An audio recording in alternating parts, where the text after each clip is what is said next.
पिछले 4 सालों में आपने यमुना एक्सप्रेसवे पर क्या बदलाव देखा? क्या यहाँ अथॉरिटी की तरफ से कोई हॉस्पिटल लाने में हेल्प हुई? क्या यहाँ अथॉरिटी की तरफ से कोई भी स्कूल खोला गया या अथॉरिटी की तरफ से कोई भी सेफ्टी एंड सिक्योरिटी के ऊपर काम हुआ? और सबसे अहम, कोई भी पब्लिक ट्रांसपोर्ट फैसिलिटी खुली जिसका इस्तेमाल करके आप यमुना एक्सप्रेसवे के सेक्टर एक्सप्लोर कर सकें?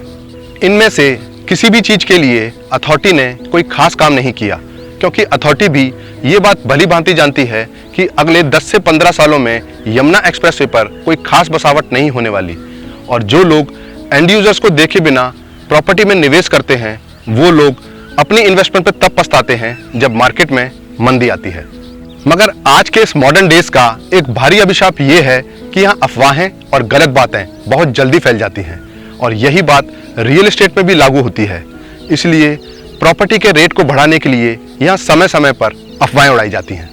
उड़ने में बुराई नहीं है, आप भी उड़ें, लेकिन उतना ही जहाँ से जमीन साफ दिखाई दे, क्योंकि इंसान और प्रॉपर्टी ज़्यादा हवा में उड़े तो समझ लेना वो जल्द ही नीचे आने वाले हैं। क्योंकि जहाँ सच्चाई और तर्क स्पष्ट नहीं होता, वहाँ बढ़ने का भी कोई आधार नहीं होता। और यमुना एक्सप्रेसवे एक ऐसी लोकेशन है जहाँ निवेश का कोई आधार नहीं, मगर जिन लोगों ने यहाँ बीते सालों में तेजी देखी है, वो लोग शायद इस बात से इत्तेफाक ना रखें, मगर झूठ बोलकर अच्छा बनने से अच्छा है कि सच बोलकर बुरा बन जाओ। और सच बात तो यही है कि यमुना एक्सप्रेसवे ना रहने के लिहाज से और न ही निवेश के लिहाज से एक सही लोकेशन है, और यही जानेंगे हम आज के इस वीडियो में। तो चलिए शुरुआत करते हैं आज के इस एपिसोड की।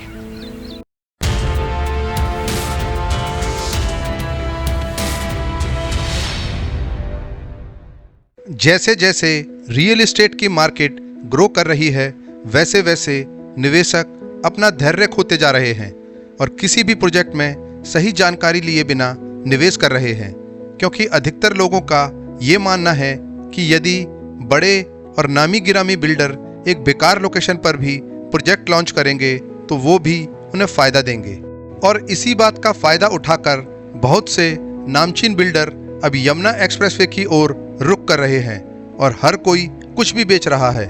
यमुना एक्सप्रेसवे पर एयरपोर्ट की मार्केटिंग करके यहाँ छोटे मोटे बिल्डर इलीगल प्लॉटिंग कर रहे हैं और बड़े बड़े बिल्डर यहाँ ओवर प्राइस रेट्स में प्रोजेक्ट लॉन्च कर रहे हैं, जिसमें residential plots, high rise apartments, commercial shops और स्टूडियो अपार्टमेंट आते हैं। अब निवेश करने से पहले आपको ये सोचने की ज़रूरत है कि आप ऐसे प्रोजेक्ट में निवेश क्यों कर रहे हैं जहां आने वाले 10 से 15 सालों में भी कोई नहीं रहने वाला, मगर आपको बीते 3 सालों की तेजी दिखाकर निवेश करवाया जा रहा है। और आप भी बिना सोचे समझे बस इसलिए निवेश कर रहे हैं कि एयरपोर्ट और यमुना एक्सप्रेसवे के पास होने से आपका निवेश यहाँ बढ़ता रहेगा। अब आज से 10-12 साल पहले जिन लोगों ने यहाँ फार्मूला 1 या नाइट सफारी को ध्यान में रखकर निवेश किया था, वो तो इस बात को बखूबी जानते हैं, मगर जिन लोगों ने यहाँ बीते 2-3 सालों में प्लॉट्स में तेजी देखी है, वो इस बात को तभी मानेंगे जब वो आने वाले मंदी के बाजार में अपनी प्रॉपर्टी सेल नहीं कर पाएंगे।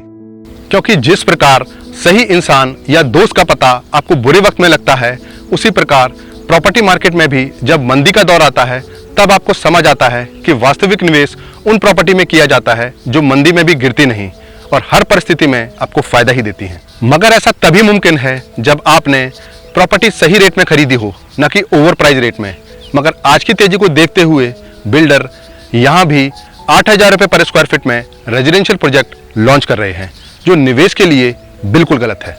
आज के प्रॉपर्टी बाजार में प्रॉपर्टी के रेट बस वर्चुअली बढ़ रहे हैं, जिसका फायदा बिल्डर खूब उठा रहे हैं और ओवर प्राइस रेट में प्रोजेक्ट लॉन्च कर रहे हैं।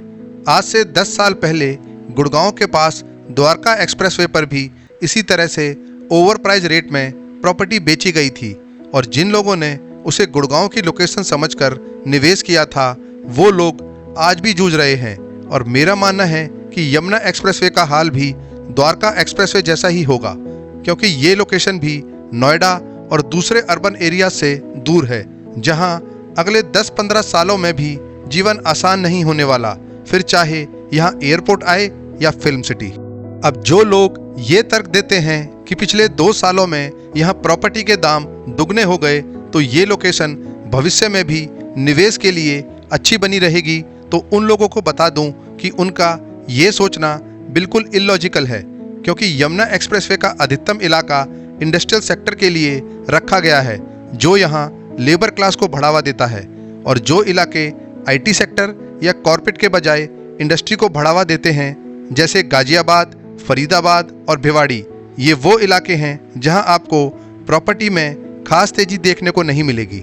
जबकि गाजियाबाद, फरीदाबाद और भिवाड़ी जैसे इंडस्ट्रियल इलाके जनसंख्या से भरे हुए हैं, और यमुना एक्सप्रेसवे का इलाका तो अभी शुरू भी नहीं हुआ, जिससे यहाँ कोई उम्मीद की जा सके। और जो जनता ग्रेटर नोएडा जैसे इलाके में 2 करोड़ के प्लॉट लेने से डरती है, वो यहाँ 2.5 करोड़ के प्लॉट लेकर कैसे रहेगी? उड़ने दो मिट्टी को कहां तक जाएगी, हवा का साथ छूटेगा तो जमीन पर ही आएगी। क्योंकि जहां निवेश का कोई आधार या तर्क नहीं होता, वहां आपकी हर उड़ान असफलता में तब्दील हो जाती है। अब जिस लोकेशन पर पब्लिक ट्रांसपोर्ट की सुविधा, सस्ते स्कूल, अस्पताल और मार्केट की अवेलेबिलिटी ना हो, उन इलाकों को बसने में सालों साल लगते हैं, और सालों के बाद भी वो तभी बस पाते हैं जब वहाँ प्रॉपर्टी सस्ते रेट में उपलब्ध हो, ना कि यमुना एक्सप्रेसवे की तरह ओवर प्राइस रेट में। क्योंकि जिस इंसान का 2.5 से 3 करोड़ का प्लॉट लेने के लिए बजट होगा, वो इंसान यमुना एक्सप्रेसवे जैसी नॉन डेवलप्ड लोकेशन पर नहीं रहेगा। मगर प्रॉपर्टी के रेट को ओवर प्राइस करने के लिए यहाँ समय समय पर नई योजनाएं लाई जाती हैं। एक योजना फ्लॉप होती है तो दूसरी योजना का नाम आ जाता है, मगर असल में रियल एस्टेट का सेक्टर योजनाओं से नहीं, बल्कि कॉर्पोरेट सेक्टर्स और उनमें काम करने वाली स्किल्ड लेबर से चलता है। दिल्ली एनसीआर में नोएडा और गुड़गांव इसका जीता जागता उदाहरण है। और यदि पूरे इंडिया की बात की जाए तो बेंगलोर, हैदराबाद, पुणे और चेन्नई जैसी सिटीज का उदाहरण लिया जा सकता है, जहां कॉर्पोरेट जगत बहुत ही अच्छा फल फूल रहा है, जिससे वहां स्किल्ड लोगों की डिमांड बढ़ रही है, और साथ ही साथ रियल एस्टेट की भी। इसलिए यदि आप यमुना एक्सप्रेसवे पर भविष्य को ध्यान में रखकर प्री लॉन्च प्रोजेक्ट में निवेश कर रहे हैं, तो सही दामों में ही निवेश करें, ना कि भावुक होकर किसी भी रेट में निवेश करें, फिर चाहे वो बड़े बड़े नाम ही क्यों ना हो, नहीं तो बाद में आपको पछताना पड़ेगा। हर निवेश का एक तरीका होता है, और जब भी आप प्रॉपर्टी में निवेश करते हैं तो उसकी भी एक सीमा होती है। आपके पास चाहे कितना भी पैसा क्यों ना पड़ा हो, या आपने कोई पुराना ही मकान क्यों ना बेचा हो, मगर आपका निवेश किसी भी बिल्डर या एजेंट का शिकार नहीं होना चाहिए। क्योंकि प्रॉपर्टी में निवेश भावुक होने से नहीं, बल्कि दिमाग से किया जाता है, और जिसका इस्तेमाल बहुत कम निवेशक करते हैं। जय हिंद।